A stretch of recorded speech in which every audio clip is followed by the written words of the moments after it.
Hello and welcome to Renegade Files, your top secret report on paranormal events, unsolved mysteries, and alternative cultural analysis. I'm your host, Lex Gordon, coming to you from the Jungle Villa Outpost, deep in the uncharted tropics. This is Renegade Files episode 112, Unscripted from the Edge, Epstein Docs, Nancy Guthrie, and Bad Bunny. On this episode, I plug into the crazy world of some current events in a genre we can now call the conspiracy theorists were right. As the title states, this episode is unscripted and captured in real time, with little or no edits, so forgive some pauses, bumps, and me opening some browser tabs.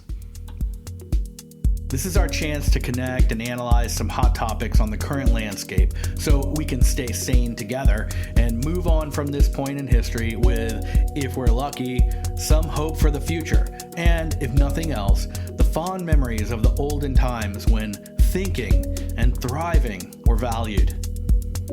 Now, yes, I have done a huge amount of research for this episode. I just haven't written it all out into an organized narrative flow, which is fine, because there's too much here to do that. So just come along with me now as I go back through what I found and we will dig into it together.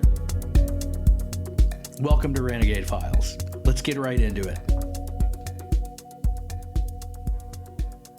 So first up are the Epstein Files. Okay, so yes, newly circulated. Okay, so there's the bumps we're talking about. Newly circulating Epstein-related materials and photos reignited public focus on the network question rather than the individual scandal. So this is the way the narrative is sort of shifting now.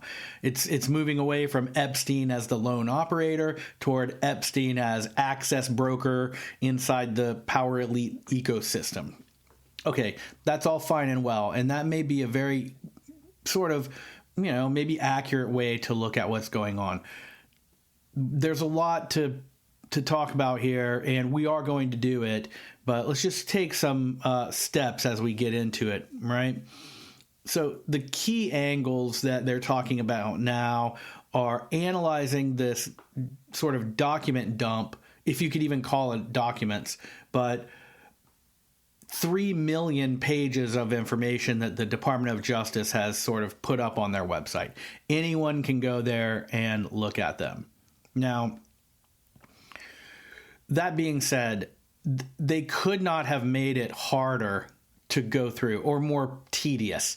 So your options are either download all 3 million pages of information or go through them one page at a time. Okay, so let me clarify exactly how this looks and how it works. When I say pages of information, what is there are 3 million PDFs.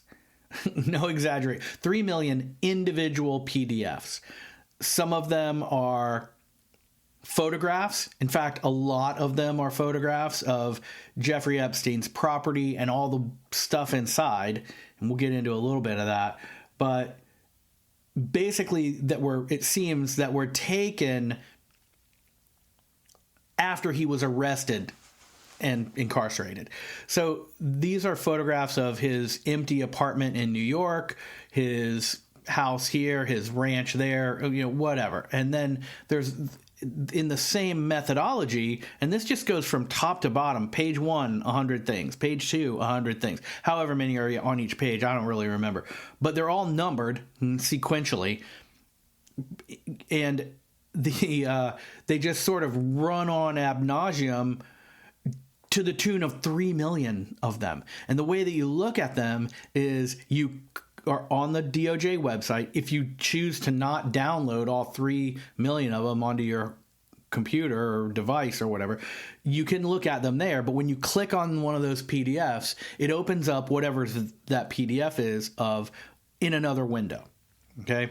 And so then you can look at it. And in a lot of cases, it's Department of Justice photographs.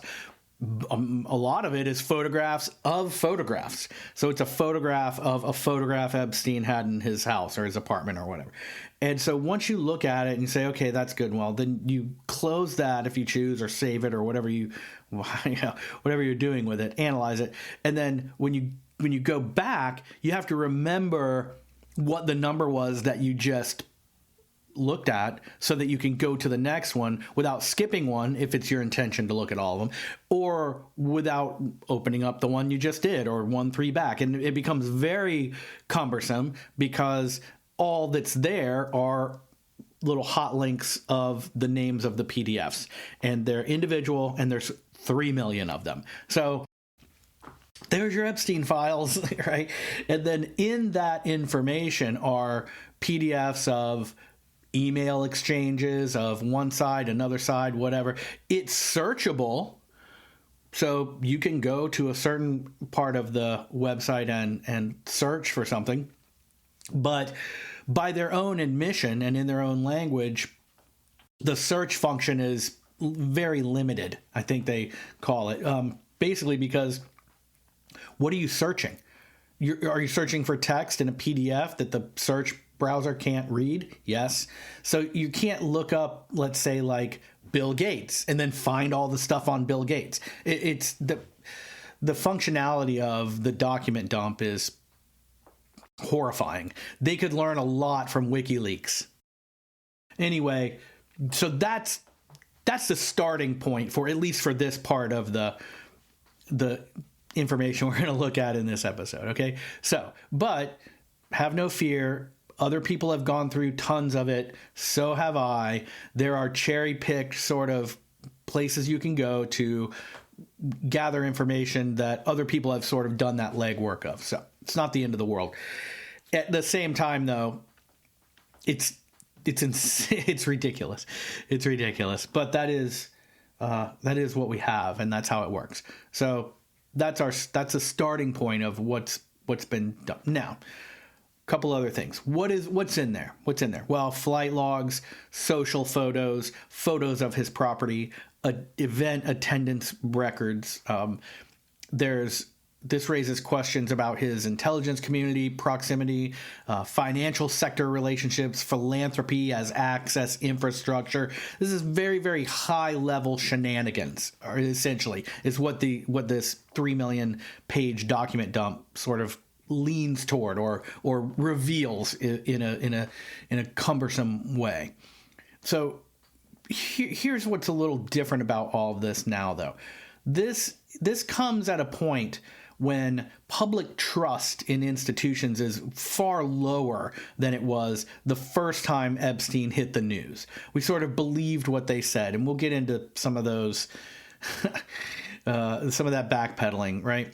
So now people assume that information suppression exists, narrative management is real, AI enhancement and image analysis tools allow us to sort of dig deep and identify things, but at the same time, old photos can be changed, backgrounds can be moved around, and you can't tell. So there's no way to know with our current level of paranoia about not believing anything we see, if anything in here at all is real. That's where we start from. It's a problem. It's a problem when doing research, because you have in the back of your mind that all of this could be fake. Not saying that it is, but for us, as we look through it, think less in terms of scandal and more in terms of power mapping and leverage systems. So the real question is, was Epstein an individual criminal, or was he a node in a larger infrastructure of influence? Okay. So this is a different way to look at this. Everyone knows that he was kind of a nefarious character, a criminal, a bad guy, a pedo, like whatever your phrasing is. He certainly checked a lot of boxes, but the reality is that he's just the figurehead that they hung out to dry. Almost. Is he the worst guy in the room? Probably not, right? In those rooms, all right? I'm not defending him. But what this document dump, if you do take the insane time to go through it, reveals is that he was just one guy. He was sort of the middleman, and who do you arrest? The drug dealer or the drug addict or the drug supplier? right. He's just one of those guys in this insane thing. And you know what? A lot of it is very disturbing and a lot of it is very sad. And it's like, I'm not going to go into it here. You can find that in other places. We're taking the high level approach to find out who's there, what's going on, what's the situation there. It's scandalous, to say the least. Okay. So there's a lot going on here. There's this suspicious death. There's emerging sort of ideas of his personal network, financial relationships, inconsistencies in this timeline, a flash of a person going by in a photograph where we were told previously that no one had gone into his jail cell. They're like all of that kind of thing that throws shade on this official narrative. This would be the section where I'm going to go dig through a little bit of my information and the aforementioned unscripted version of our performance tonight. So let's do that. Okay. So we talked about the core shift in narrative that we're seeing rolled out. Epstein is not really the individual offender in this. It's the refocus on the network hub. So political records, civil filings, and we'll get into it, man. There's crazy stuff you may or may not have heard of. Released documents over the past several years, and then what we have now. So this guy was involved in political power, finance, intelligence agents, environments, elite philanthropy, global social networks, and who intersected with that ecosystem and how, right? That becomes a question. So we know the key political figures. Bill Clinton appeared on Epstein flight logs multiple times, 25 times maybe, if I remember correctly, maybe more. This is publicly reported. That's something that I already knew. I had already found that out through other research in the past, and I'm certain I've actually mentioned it. He has stated trips where his Clinton Foundation-related travel, he denied visiting the island. That wasn't true. No criminal charges have been applied to any of the Clintons in this case. The implication is that proximity of global political fundraising and elite donor networks that involve the sitting president with this network of, international criminals, for lack of a better word, it raises serious questions. I think that's the reason that anyone's even talking about this. So then we have our current president, Donald Trump, who socialized with Epstein in Palm Beach and New York circles in the 90s and early 2000s. There's some social photos of those two going around. Trump banned Epstein from Mar-a-Lago after some alleged incident that he widely reported that the guy was kind of a bad guy in his words. And then it sort of comes out that, well, it's possible that those two were buddy-buddy and that the reason he threw Epstein under the bus and had his DOJ arrest him is because there was a real estate deal that fell out between the two. Now, I don't know. Without defending either of them, I would say that that's just broad speculation. If Trump had everyone arrested who he had a disagreement with in a real estate deal, that's sort of his business for his whole life. There would be a long list. I don't know if that's really the case. I don't know that it's not. One of the most legally impacted and high-profile figures is Prince Andrew. I guess I should say the former Prince Andrew, who settled a civil lawsuit with Virginia Guthrie in 2022. He applied no admission of guilt, but he did give her a huge payout to have her quit squawking about him and go away. Now, he was withdrawn from his royal duties, and that case became a very publicly documented elite association that did have some early on consequences. He was sort of the poster boy for rich guy did bad, hang him out to dry, punish him with money, strip him of his royal duties.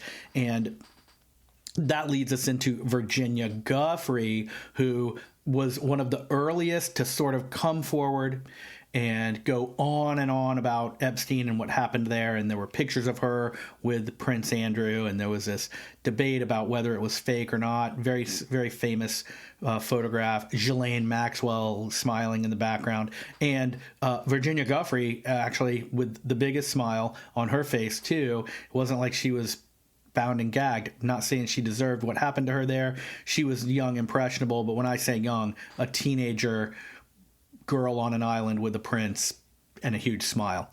I'm not blaming the victim here. I'm just saying that all these things come with context and subtlety, and she certainly didn't deserve what happened to her, and nor did anyone who was a victim in this situation. So, that being the case, Virginia Guthrie, very vocal, very critical, very sort of the ringleader, whistleblower of the early days of the Epstein case, no doubt about it.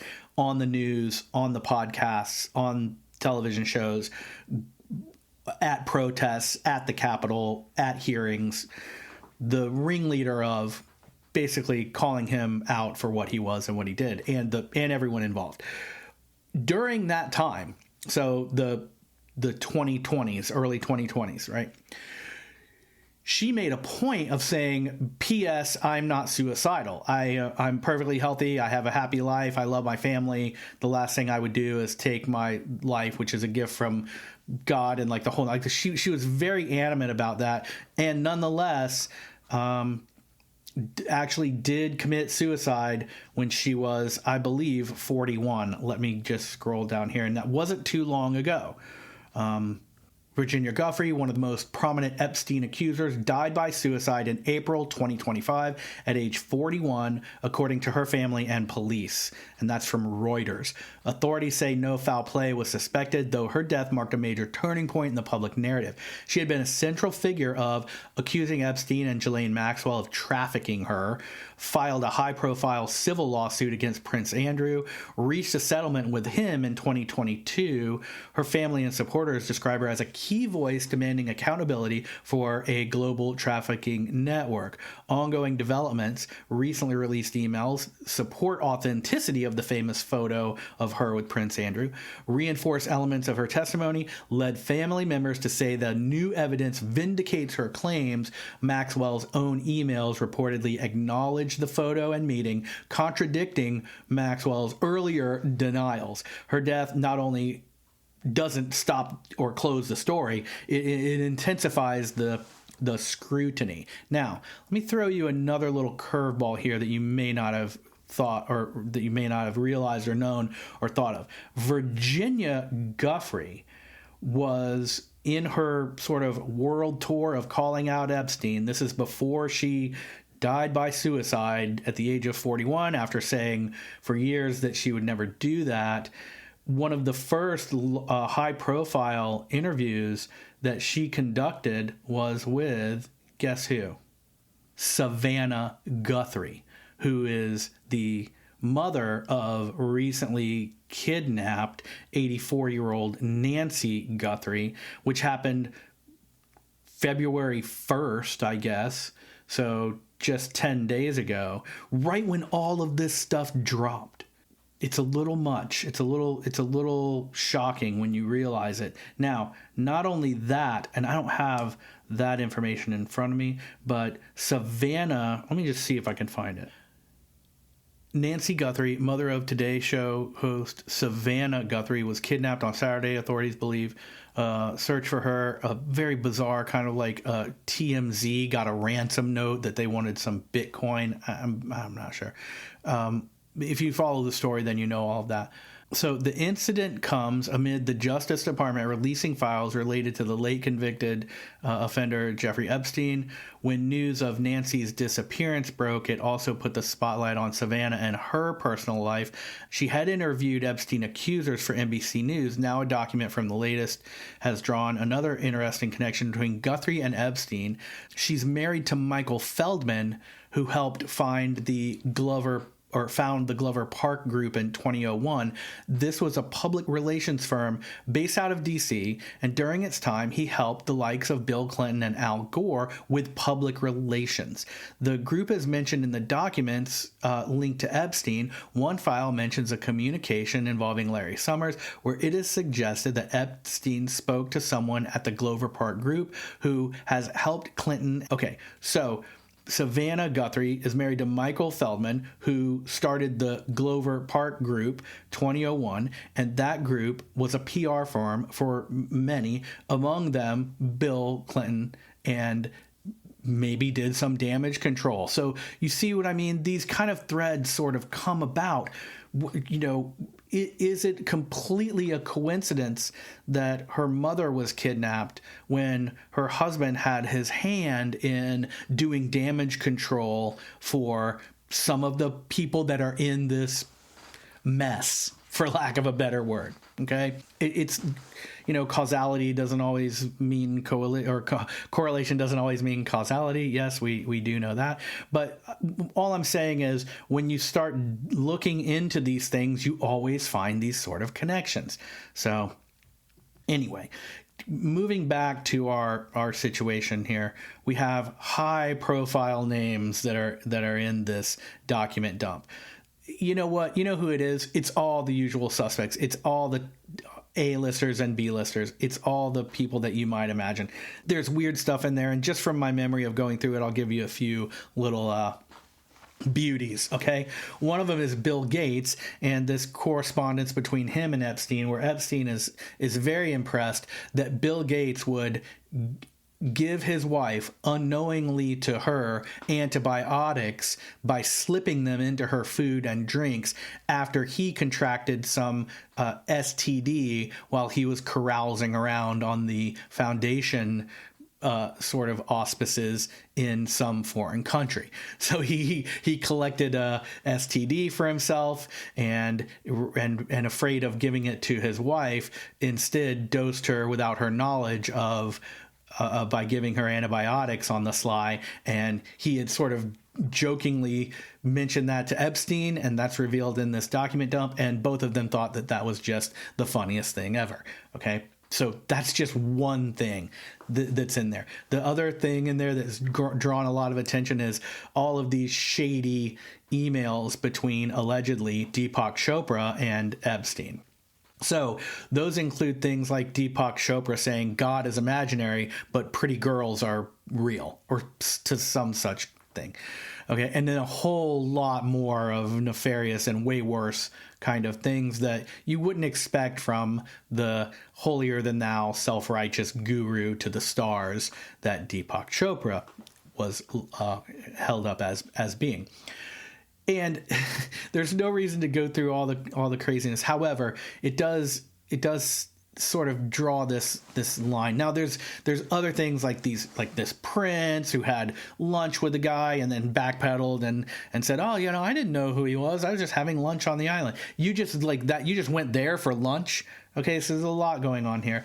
Now that brings up the other narrative that we're seeing in the mainstream now, and that is that association does not equal criminal activity, right? That's the new spin that everyone sort of, that's the life raft that all these A-listers and political elite and Hollywood sort of white wolf types are jumping onto, which is this admission of innocence. I didn't know what was going on there. I just went to the guy's island, for a vacation, I didn't know who he was. I met him at a party and he invited me to his island. I was like, heck yeah, man. I went there and did whatever. It's there. And then give me a break with all that. Okay. I don't know if you end up on an island, and a lot of those are after he had already once been arrested for child trafficking or some sketchy thing. So anyway, that's part of what's here. Then there's another layer. The next layer involves the release and the state of these documents. Okay.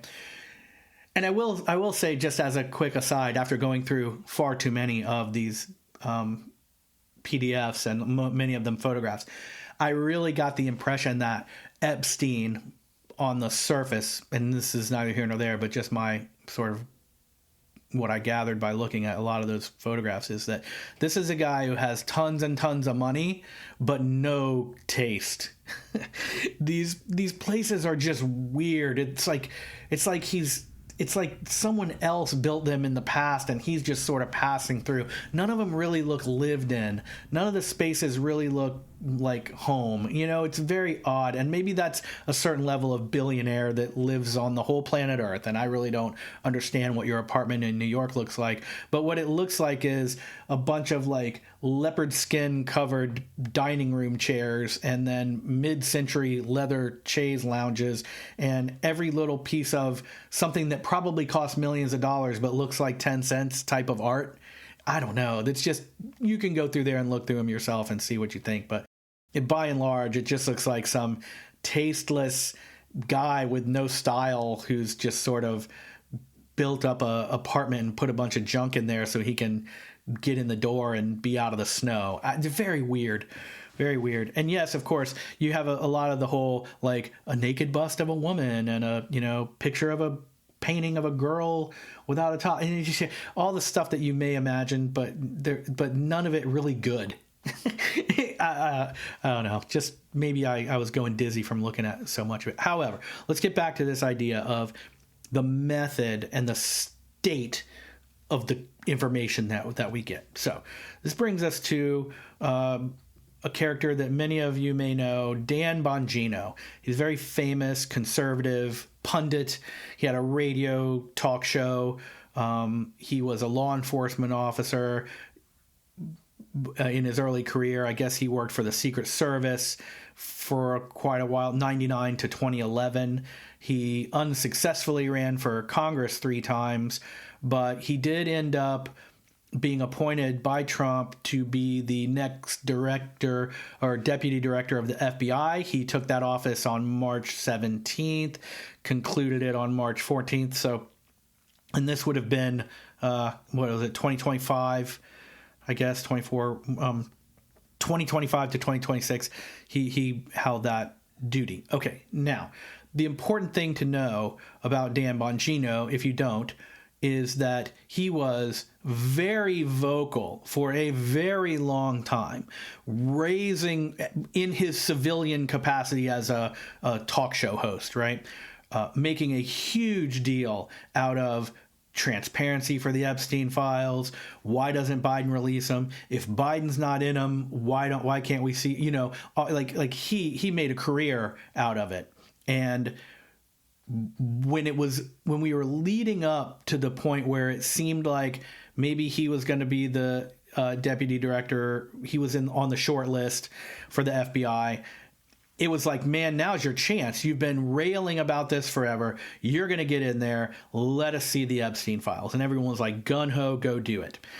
He gets in there, and Kash Patel and Dan Bongino do that famous, little interview where they both look like deers in a headlights where snipers have rifles on them as they're answering these questions. And they're like, yeah, no, there's nothing there. No, nothing there. And it seems incredibly forced and stilted and fake, to be perfectly honest. Go back and watch it. The point is that between the time that Bongino made a career on railing about the fact that we need transparency and disclosure and let us see the Epstein Files, and we all know that all the crooked elites are in there and Biden's covering it up. Trump gets in there, puts Bongino in the position of being able to do exactly that, and immediately, and this is not my opinion, this is public record, Bongino heads an initiative which hires multiple people, involves an enormous amount of training and sort of action on the ground I'm getting ahead of myself, okay? Okay, so before that, and I'll come back to it. So okay, leading up to it, he pounds his fist, he makes okay, we know his position. He gets in there. We see him with Kash Patel months later, or within a few, very short term. And if you recall, what do they say? What does he say? What does Dan Bongino say specifically? Man, there's nothing there. You guys, I'm sorry. You all got worked up, and I was part of the problem. I worked you up. There's nothing in there. I've looked at it. Epstein killed himself, and he was a bad guy, and that's it. There's nothing really to look at. There's nothing in the files. And everyone's like, whoa, really? And then that's when we have the DOJ coming out and saying there isn't anything. If you recall, this wasn't too long ago. no, there's nothing in there. There's nothing in there. And you're like, wait a minute, I thought there was like, you held up all those binders on the press conferences and the day is coming when we're going to release it. Look, here's a binder of it. There's 3 million pages. It wouldn't fit in any binder. Okay, but whatever the case may be, they made a big show of like, we're going to show you. Then they put him in there and he says, there's really nothing there. There's nothing to show. And then what does he do? Back to my previous point where I got ahead of myself. He creates a task force, and what do? They go through and systematically redact and censor anything of value in there. I know, because I've looked. Anytime there's a binder with someone's name, it's a little black thing, and anytime there's an email, it's blah blah blah blah blah black. And the stuff that's remaining, the things that are allowed for you to read, in my estimation, my very humble amateur opinion, are the people that they don't care if they get hung out to dry, right? Why does the FBI and the DOJ care about Deepak Chopra? They don't. He's an entertainer. He's a guru. Now, if you've ever read some of his books and gotten some value from them, I'm not saying that the guy is valueless, all right? He's obviously aware and sort of like enlightened to a certain degree. Doesn't mean he's an angel. We see it all the time. But the fact is, those names that are left in there are just the dead wood clearing that they're going to let us hang out to dry. And really and honestly, what comes from all this, you and I both know, probably nothing. What's going to happen to these guys that are making all these disgusting sexual innuendos about, underage people, and they're frolicking around and they're saying, meet me here and bring the whatever, and it's all coded. Nothing, probably nothing. Not a single criminal case has been brought on any of them ever in relation to it, has it? No. So the only person that's been sued is this Prince Andrew, who they slapped him on the wrist and he bought his way out of it. End of story, right? So it's very interesting that you have someone like Dan Bongino, who was sort of a champion of the alt media for a while, admittedly on the right, but a guy who was like, you know what, he came across as a straight shooter, give us the real deal. He gets in there and he says, nothing to see here. And then when he does have the chance, he just blacks out anything important and then says, okay, here you go. And who censored it? Him and his teams, according to my research, allegedly. I really don't know. I don't have anything against him as a person. I just think that he probably was, maybe got in over his head, and someone in the power structure was like, you're going to do it like this. And that guy is a law enforcement guy, ultimately like somewhat of a soldier, was with the Secret Service, and they probably gave him an order, and it was not unclear, and he just executed. That's how it seems to me. So that's sort of the first glance at this. Now, is there disgusting things in there? Yes, but that's really not what I'm here to do. You can go through, and you're certainly welcome to look at some of the disgusting things that are there. So can you go through there? Yes, it's a messy process. You have to open the files individually, view them by data set, limited search. These things are PDF scans of handwritten images. They're not text searchable. You can see emails, photos, logs, transcripts, if you are so inclined. All right. And there's a lot of other ins and outs that sort of get mixed up in this. The whole Savannah Guthrie mom's getting kidnapped, and her husband working for a PR firm that did damage control for the Clintons. There's all these things get very convoluted. Now, here's another thing. This is something that I've mentioned before, okay? Stick with me here because this goes into a little bit of weirdness. So I want you to think about this. Very often in these high-level media narrative stories, we have these odd occurrences where things that are unrelated are almost parallel, okay? Now, I think this is the paranoid conspiracy theorist in me, but it seems like they do that to mentally mess with your mind. Let me give you an example. Who are two of the players that are involved in this situation? The girl who said she wouldn't kill herself, but did, and who was one of the most vocal critics of Epstein from the early days, and then died by suicide after saying that she wouldn't do that. Okay, that girl's name was Virginia Guthrie. Okay, now, who's the woman whose mother just got kidnapped? Savannah Guthrie, right? Do you find that a little odd? Virginia, a place, and Guthrie. And then Savannah, also a place, and Guthrie. 2 letters separate those names, last names, and both of their first names are a location in the South. It just makes the whole thing confusing.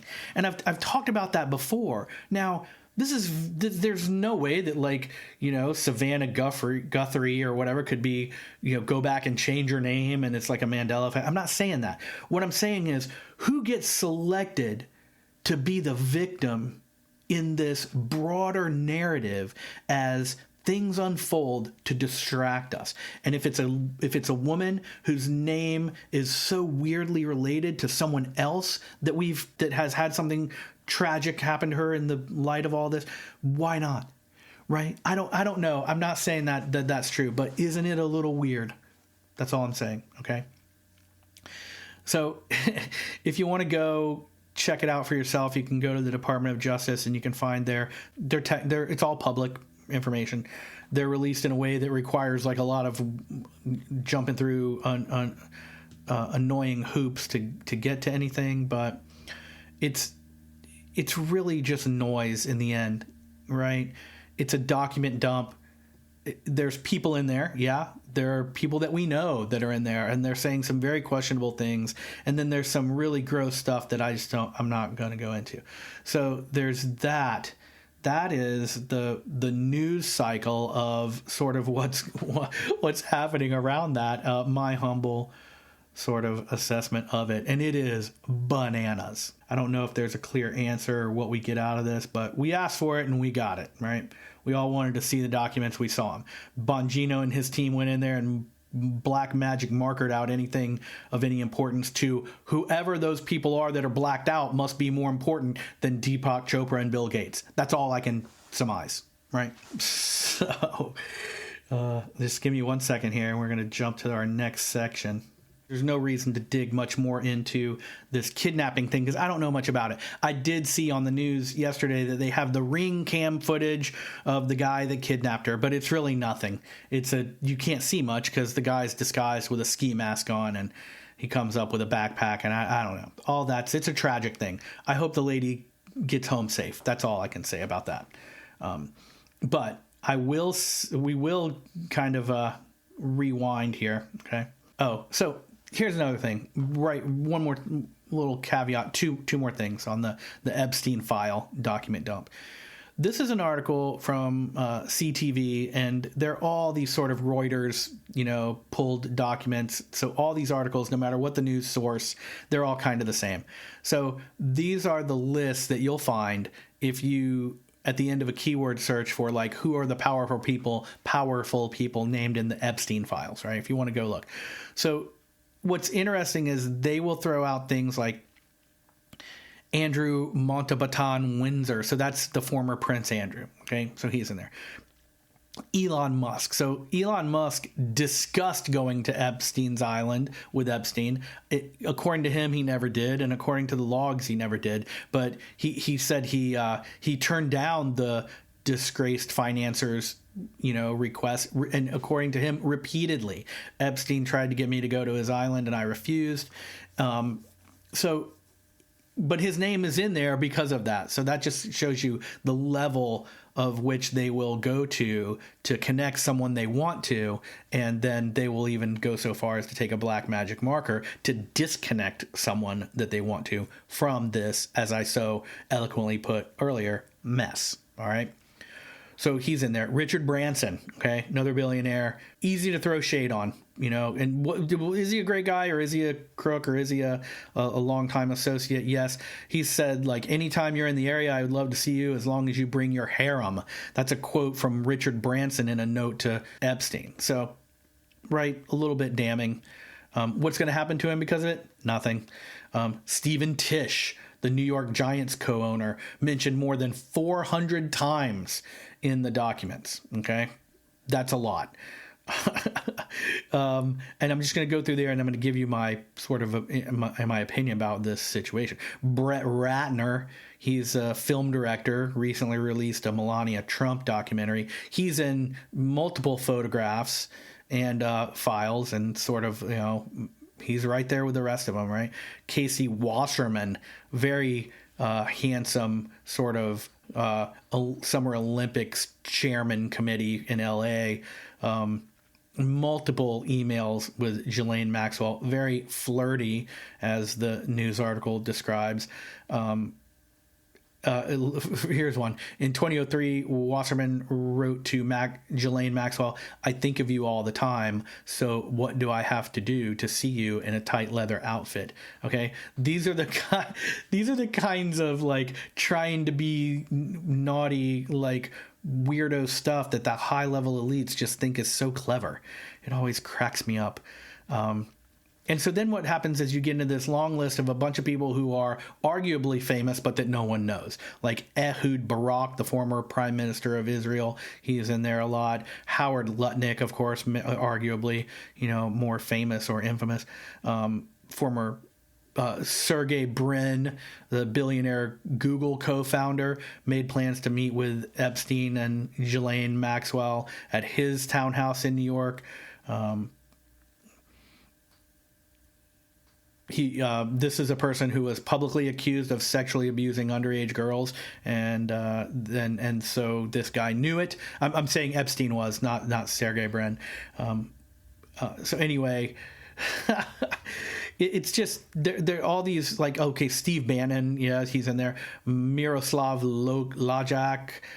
He's a national security advisor to the Slovakian prime minister. So you see what I'm saying? These guys, yes, are they okay? Could you say that Miroslav Lajak, the security advisor to the Slovakian prime minister, is a famous person? Okay, arguably maybe, but he's not like Brad Pitt, right? And so I think that what's happening here is these mainstream media outlets are cherry picking the people from here that no one cares about. They're always going to throw Musk under the bus.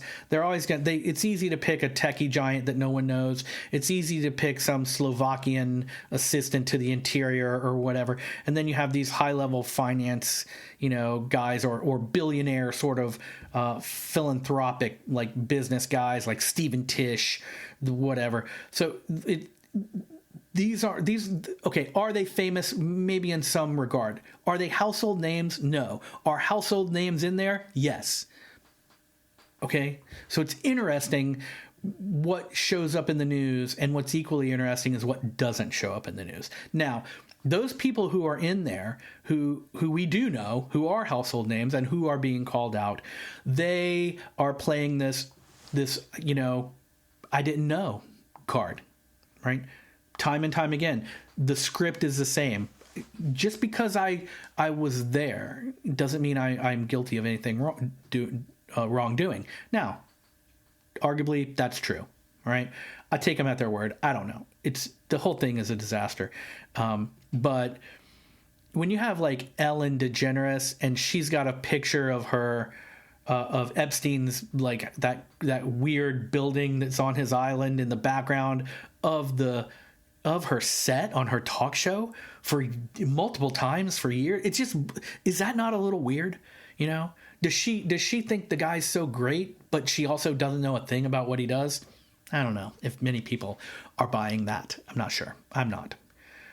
But then again, I don't know what she does or doesn't do. So not. It opens up these things. Okay, and this leads me, and if you recall, I said earlier, two things. So that was one. Here's the other one. All right. And this is a doozy. All right. I'm just going to open this. Just give me a second. It's just something I discovered that maybe you didn't know. So it's going to take me a second to open it because I want to get the information right. The last tidbit on the Epstein Files. Okay. Epstein owned a ranch in, I think it was in Arizona, maybe Oklahoma. That sounded like a country song, did it not? Okay, wrong. It was in New Mexico. Okay. So he owns a huge ranch in Mexico, $50 million piece of property that's like a huge compound and a lot of property, and it looks like a resort. Okay, so that's just one of his pads that he had. The name of the trust which he set up to own that property, that's a common thing for people to do, wealthy people in particular, because it removes them and it from a lot of the tax burden, is particularly when you're giving property from one person to another, or the sort of inheritance, that kind of thing. So it's a common thing to establish valuable assets into a trust. So the trust owns the asset. The trust in this case, which owns his New Mexico property, is called Zorro Trust. Okay. Zorro Trust was also the trust that claimed an $80 million winning lottery ticket in New Mexico. Okay, it says, let's see, this was a Powerball ticket that was purchased in Oklahoma. Does that sound suspicious to you?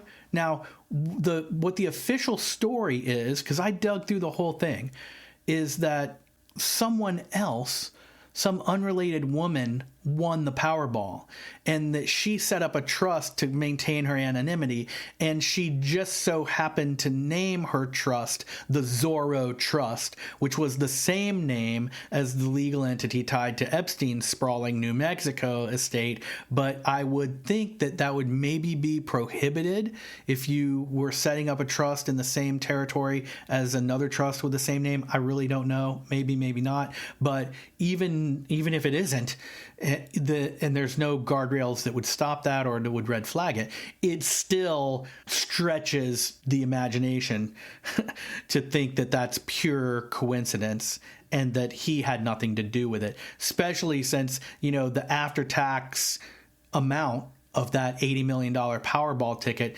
equals exactly the value of the ranch. So he could have just with one fell swoop paid the ranch off. All I'm saying is that's a fact, that someone claimed a ticket that was a $80 million Powerball ticket under the same trust name as the trust that Epstein had. And it's listed underneath like an email, which was from, let's see, where is it? Oh, redacted. The subject, Jeffrey Epstein. The original message, Wednesday, September 30th, 2009. Some interesting facts that should be passed on to the investigative agent on the Epstein case. I will also copy Director Mueller. So here are the facts in the email. 1, Zorro Trust, belonging to Epstein, won an $80 million lottery ticket in New Mexico. 2, Zorro Ranch, belonging to Epstein, sits close to the U.S.-Mexican border, where most trafficked children are rooted prior to being dispersed to the East Coast. 3, several high-ranking officials and friends of Epstein have confirmed he has sexual relations with trafficked underage minors. 4, both Ghislaine Maxwell in New York and redacted were served last week. 2 key witnesses on Epstein's camp. Thank you.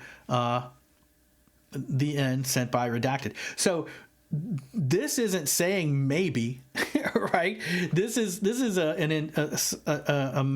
email that was sent to the Department of Justice, or is sent to redacted, someone who at least some high level passed on to the investigative agent on the case. That's its hopeful recipient. And it says clearly Zorro Trust belonging to Epstein, not Zorro Trust belonging to some random woman who happened to name her thing the same thing as Epstein. No. That's not what it says. It says absolutely. Zorro Trust belonging to Epstein won an $80 million lottery ticket in New Mexico.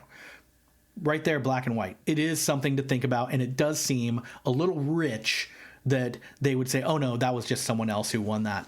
Okay, then who? Where is she? No one can find her. It's just crazy. All right, so that would be the end of the Epstein File unauthorized, unscripted drama dive. So thanks for going through it. There's so much there. There's so much to go through. You know, I mean, you could spend a lifetime going through it, and to what end, though? To what end? Giddy up if you want to. Go ahead. And, you know, could I do a better job of trying to analyze some of the characters there and pull up some of those things that throw shade on people we know? Absolutely. Except that, to be perfectly honest, it becomes very discouraging when you're reading these sort of what is ultimately sad things. Okay. Let me close this down, and we will go into what's going to be the last part of this presentation today, which is Bad Bunny at the Super Bowl. Ooh, controversial.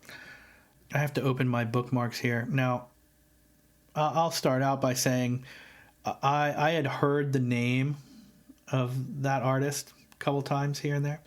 I'm sure he's great. I don't really know. I'm not a huge football expert. I like to watch some college football. You know, it's not my whole life. I'm not one of those guys that knows every statistic and watches every game and bets on the Super Bowl and like what color Gatorade they're going to throw on the guy. You know, it's just not something that I'm interested in. It doesn't mean I'm against it, right?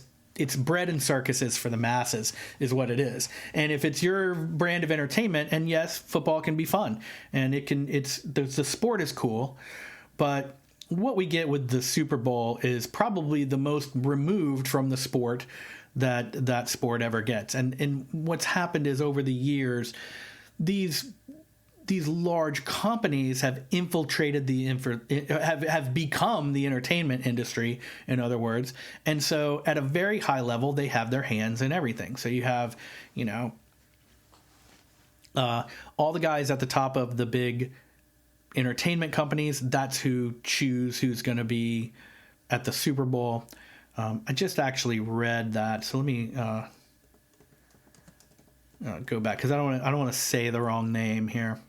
Okay, so today the process of selecting who the halftime show act is shaped by the NFL's partnership with Jay-Z's entertainment company, Roc Nation, and that's ROC. Established in 2019, the collaboration made Roc Nation the NFL's live music entertainment strategist, giving Jay-Z influence over performer selection. This partnership plays a significant role in the planning and production of the Super Bowl halftime show. And that's from IB Times in the UK.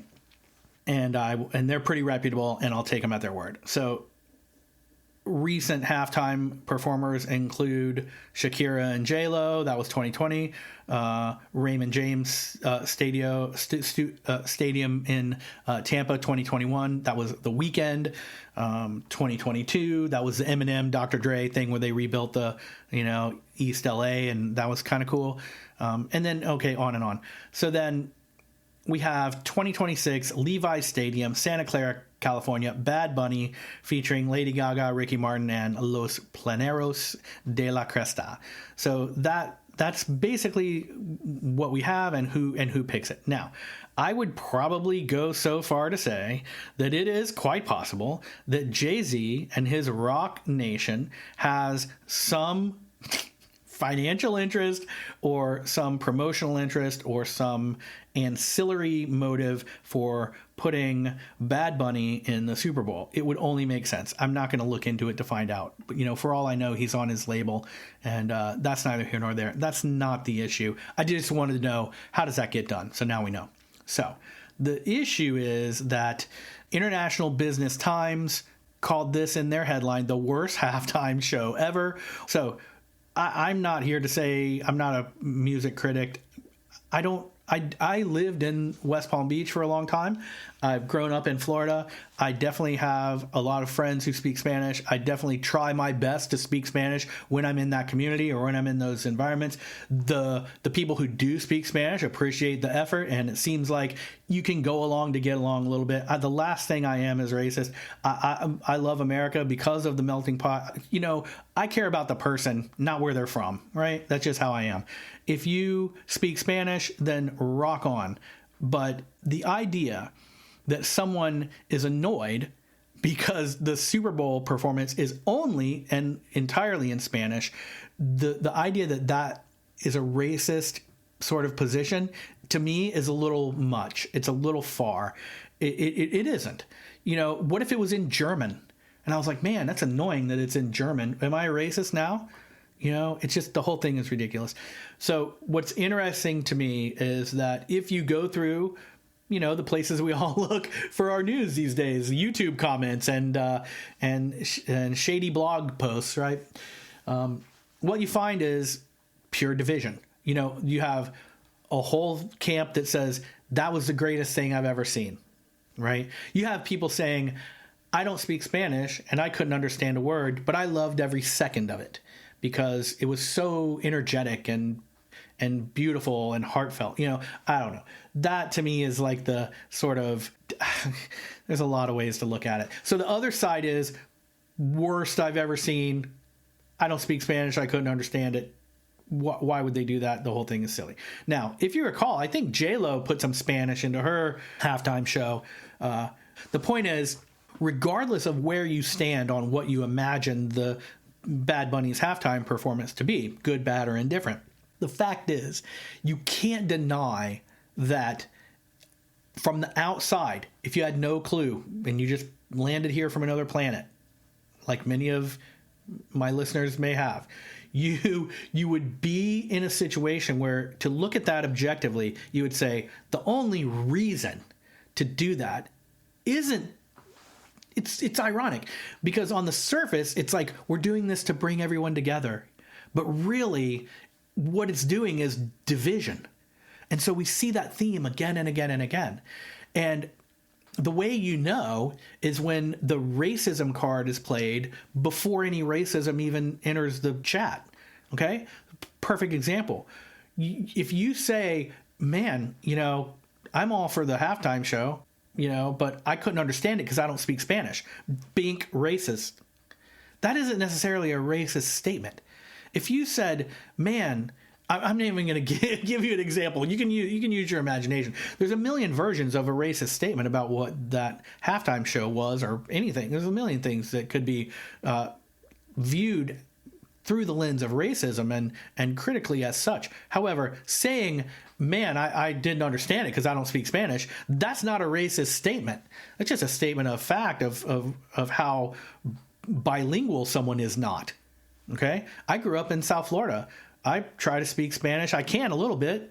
And if someone asks me in South Florida, can you speak Spanish? I just say, poquito solamente, which means a little bit only. Like, I can find the bathroom, I can get a beer, and I can tell you that my record player is in the kitchen. But you know what I mean? Right? I took high school Spanish. So, you know, I have that level of it. I love it. The multiple cultures in the world are what make the world great. And so I'm all down for that. And, you know, Puerto Rico is an American territory. It's, if that's where he's from and that's his jam, and they decide that they want him in the Super Bowl, it's fine with me. But don't act like presenting the Super Bowl in a language that only a small percentage of the people watching can understand is a way to bring people together. You know, don't even come at me with that, right? Because I'm not buying it. I think it was designed to be divisive, and mission accomplished. Now, does he say in the end, love conquers all, and he says it in Spanish or whatever the phrase was? Yes, I get it. But you can't deny that overall, the effect is division. And when you're talking about the most valuable media minutes in the world, that you can't say that the results they achieve are not by design. Okay, so if they achieved division, then the goal was division. Did it bring us all together, and we all are taking Spanish classes now, and going to see our Spanish neighbor, and maybe, but it's a stretch to imagine. I think that these things are done for certain reasons at certain times, and when you're not talking about somebody performing in the park down the street after the town hall's picnic. Okay, you're talking about the Super Bowl halftime show. Going into that from the beginning, it takes months to develop that.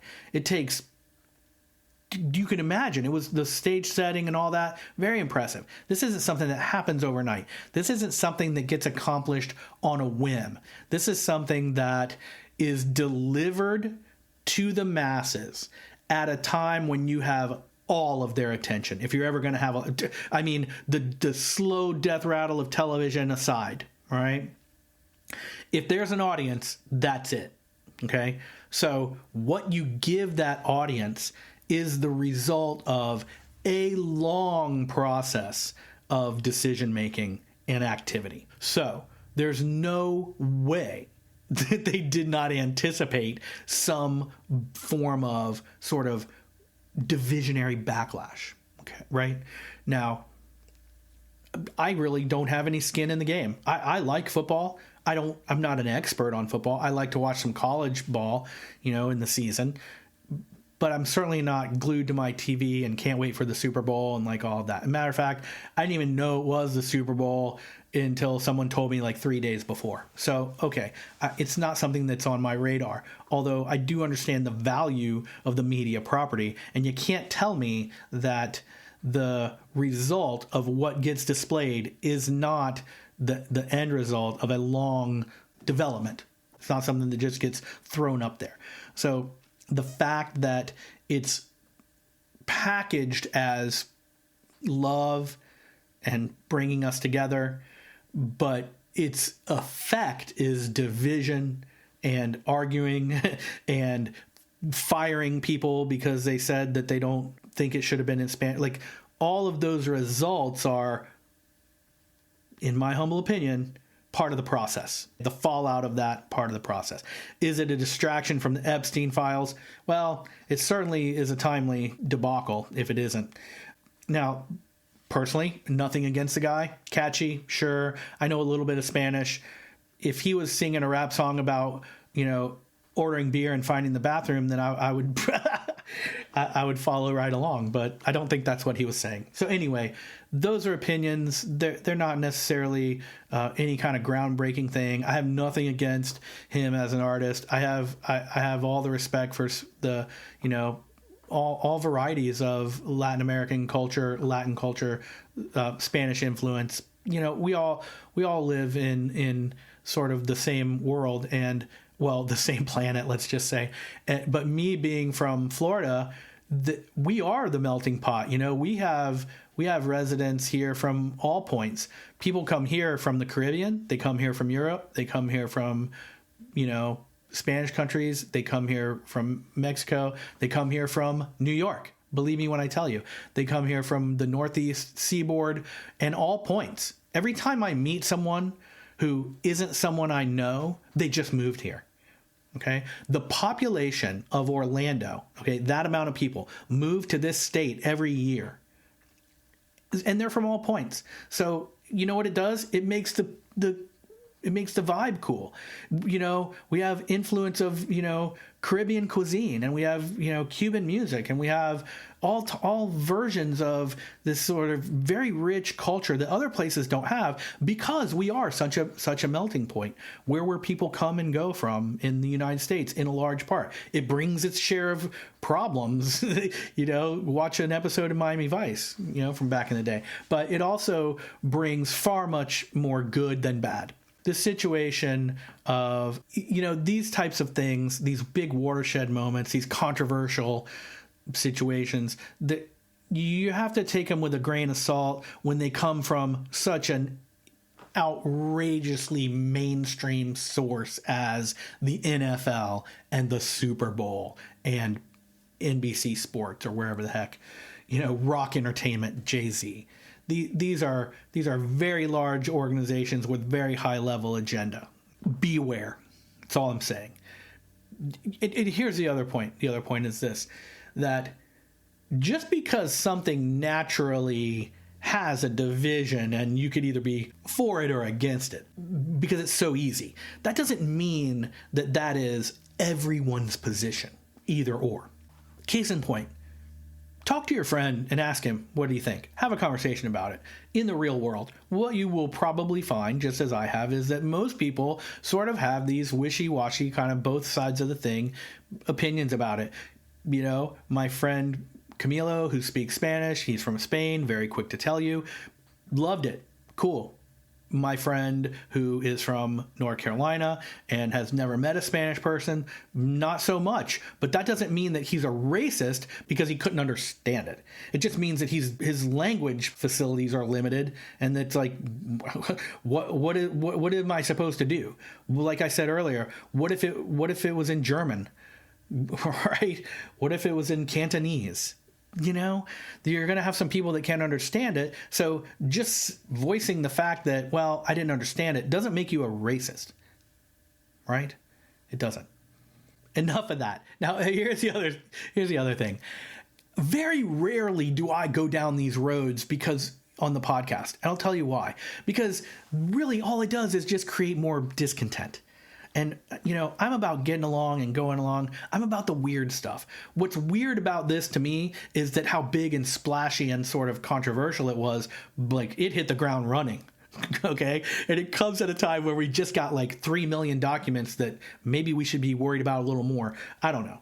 It's interesting. So, I think that this format of show is fun to do. It's cool for me to just like dump on you, and I appreciate you listening. It's cool to take a look at some things in a freewheeling way, because as you relax, then sort of these ideas come to you, and it's very interesting and it's fun, and it's another way to do it. I've done shows like this before, and some better than others. And so anyway, a few little housekeeping things before we move on here. Number one, if you are a Patreon on the Patreon page, an RFA agent, thank you so much. If you've ever thought about joining, you can do it for free for a week. Jump in there. You can just go to patreon.com/Renegade Files, or you can find a link in the show notes. It's the way I finance this show. Okay. It's one of those things that it's sort of a necessary evil because it costs money to live in the world. It costs money to make this podcast for you.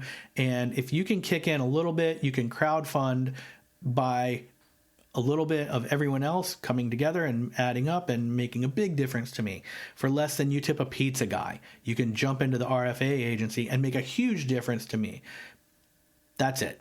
If you want to follow the show, go to whatever application you're using, find how you follow the show, click follow. That means a lot too, because the more people that follow the show, the more people the show gets shown to, and then my efforts go further. That's all. It isn't for an ego trip thing. I don't care what the numbers are. I want to reach the people that want to consume what I do. All right. Now, I have a few other little things I want to share with you. Number one, I'm considering starting a new podcast. It's going to be called Oh Boy, Here We Go. And it's going to be really down and dirty and really unedited and unscripted. And my hope is that I would have a guest and we would talk about whatever topics we pick. I don't really know if that is a good idea or a bad idea. It's just something I am kicking around on the far back burners of my mind. I don't have a plan. I don't have a date. I don't have an agenda. I just have this sort of backish idea that maybe that would be fun. The people that I've talked to are down with it, but that's also a very easy thing to say yes to and a harder thing to follow up on and actually accomplish. So we'll see. If I do get it off the ground, you'll be the first to know. Okay? So there's a few other things that I want to go into here before I let you go.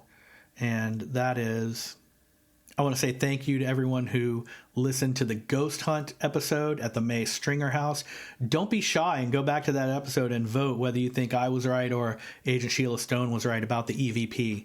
I got 2 votes so far, but an easy place to vote is in the comment section of YouTube or in the comment section of Spotify.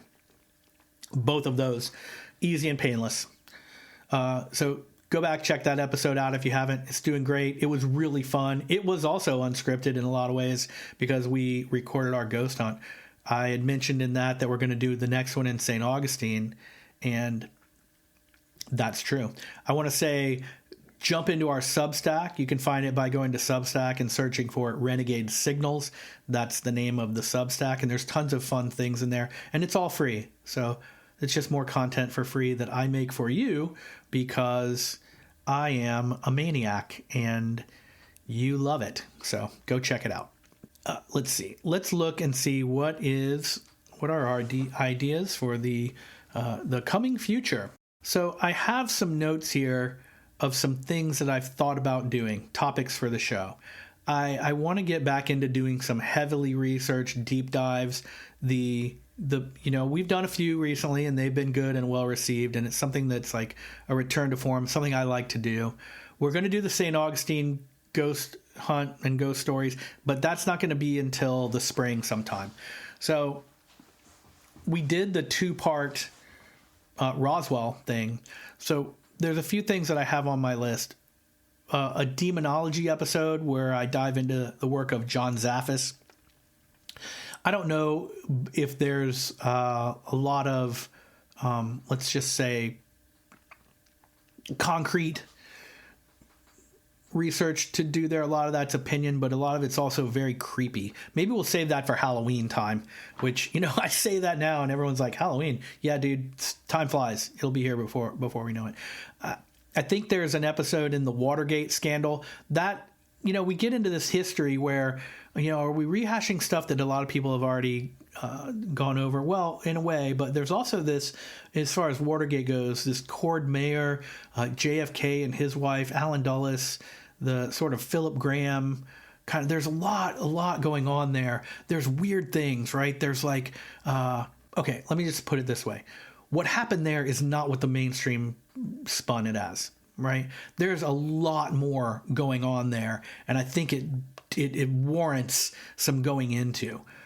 And if for nothing else, for the listener who loves history and unraveling the real story as opposed to the cut and dried cookie cutter sort of Woodward and Bernstein kind of like, okay, so for example, who were those guys, right? What did they do? They're a brand new up and comer. They've never worked on a story before, and they land like the biggest scoop ever. That's sort of a Hollywood like dream cliche. That isn't really how things happen. And when you do start to dig into who they were, it unravels another rabbit hole that I don't think a lot of people have really explored, and it's worth exploring. So let's just say bookmark that. We'll do a Watergate episode. It'll be fun. We'll dive into it and we'll learn a lot together. Okay. There's this, another one on the back burner is occult symbolism of Hollywood deaths. That ties into the Laurel Canyon thing. It ties into Manson. It ties into like a long list of these sort of very odd, very strange, very contrived, sort of out of the blue kind of like darkness of Hollywood, which I think is maybe a timely sort of episode. So maybe let's just highlight that as like yellow, maybe coming up. The Watergate thing too, although maybe not as fun, but still important. And so then beyond that, we have this CERN/Mandela effect thing. I've mentioned it so many times that I get so upset by the Mandela effect because I have a good memory. And one guy in one of the comments said, there's no such thing as a photographic memory. Okay, I don't know all the nomenclature. All I know is that I remember every single thing of every single day that ever happened to me back to when I was 3 years old. So you can call that what you will. And so because of that, the Mandela effect really upsets me, all right? Because I know what I know in a lot of ways. And it's not that, I remembered the name of a book I had wrong. That isn't the case with me. It might be the case with another person. But the other thing is, it also isn't the case with 100 million people online that we all remembered it wrong. That's BS. There's something else going on there, and one reason it bothers me is I can't figure out what it is, okay? I really don't know. It's a disturbing topic, but for you, I'll go into it. I just haven't done the emotionally difficult work of doing it. You'll be the first to know, like I said. Another one that I will go into, a huge topic that, kind of has fallen out of favor recently, and maybe this should be the one, is crop circles. So you can look for that. And then I'm going to do JFK. I keep saying it. I've got it outlined into 3 parts. Part 1, the shooting, the day of, Oswald's actions, the official story there, and his arrest. Part 2, Oswald, who was he, his history, connections, Russian defection, his return to the U.S., the prior year or 2 activities leading up to the shooting. And then part 3, the Warren Report, the people involved, the Kennedy enemies, the deep cover-up, Fletcher Prouty, Jim Garrison, Jim Mars, Oswald's illogical, unlikely actions, the aftermath, where are we today because of the JFK shooting. Those are timely, even though it's been talked about ad nauseum, the no matter what, there's a reason that people keep coming back to that. It's the OG conspiracy theory. It's the one that got me involved with at least looking at things in a different way at a very young age. So that topic, even though people have talked about it, it warrants a visit because it affects us to this day. And I think I've got the outline. I think I've got the structure. I've done a ton of the research. I've read books till I'm dizzy on the subject. And it's just a matter of putting it together for you in a way that makes sense and delivers the material in this logical progression. So that's my goal. As for the PBE, which are the Patreon bonus episodes, I'm going to do a dive on John Gotti and the Charlie Red Star UFO phenomenon, and you can only get those as Renegade Files agents on Patreon. So for all you patrons, RFA agents on Patreon, look for those episodes, bonus episodes coming your way soon. I'm working on both of them right now. So that's it for me today. Thank you so much for tuning in and listening. That was pretty cool. It was fun. It was different, and I hope that you liked it. I want to wish you the best of luck. I want you to do your thing, stay wild, have fun, dig deep. This is a crazy world. There's a lot of things changing, but you know what? When things change, that's when the good stuff happens, is it not? So let me just open this file here. You're getting a look behind the curtain. How does he do it? He clicks around on the computer all day until his butt's sore from sitting in the chair. Wow, sounds fun. All right. Boom, boom. One more thing here. Close that. I should be sharing my screen now, and then you could really be bored. Okay, just kidding. All right. So yes, one more thing that I want to say as we get to the end here is I've been doing a lot of work on the Renegade Files merchandise store, trying to flesh out the brand, as it were, and that can be accessed by going to the website at therenegadefiles.com and clicking on the button that says shop, and it'll take you to the page where you can jump right into the Renegade Files store. All of that stuff is priced to be fun. Right now, we have t-shirts, 2 different designs. We have a long sleeve t-shirt, a sweatshirt. We have 2 pint glasses for your craft beer, and a hat, and all the stuff very tasteful, very cool, very fun, priced to be fun to buy. So check that out. You can also find a link to the shop in the show notes, or as I said, at therenegadefiles.com, where you can just press the shop button, and it'll take you right to the store. We're going to be adding things to that as we go along. I've been working on it for a long time, and my goal is to build Renegade Files into a full-on paranormal lifestyle brand. No one is really doing it. I'd mentioned to Agent Sheila Stone that, when you look up alien clothes, you find a bunch of Hawaiian shirts with aliens smoking weed on them. But you don't really find anything that's like really serious sort of paranormal branded accessories and clothing. And I think that Renegade Files just itself as a brand fills that gap. It's not only aliens, it's all the weird stuff. And that's what's cool. It's like the collective of the Fortean world. Renegade Files, go get some crazy merch and represent the weird world of Renegade Files. Thank you so much. Do it. So That's it for the store, my little ad. The last things that I want to say are tap follow. If you're following the show, good. Send it to your friends. If you're not following, it takes 2 seconds. Tap follow. If you're listening on YouTube, click subscribe, hit the bell, all the stuff those guys say. Smash that like button, whatever. Anyway, and this show is actually, there's a video version of it too, so you can go check the video version out on YouTube. There will also be the audio version only of this show because it gets uploaded automatically. And I don't know, maybe I'll delete the audio version and just have this one be up there as a video. I think it might be good to not have repetition for the algorithm, although I don't chase it too hard. I don't want to full on mess it up either. So either way, I'm going to put the video version in the Patreon page, so the patrons will see the video version regardless of how I code it on YouTube. If you enjoyed these episodes and you want to help me keep this independent show going, then join the RFA agency on Patreon. There's a link in the show notes. It costs almost nothing, and that little bit of nothing adds up with a little bit of nothing from a lot of people, and it means a huge deal to me. So thank you if you're already in there, and thank you if you've ever thought of doing it and you jump in there today. I can't wait to see you in there, and a high five to everyone who already is. I am so glad to have you in the Renegade Files crew. So until next week, you know me, I'm your host, Lex Gordon. Thanks again for listening.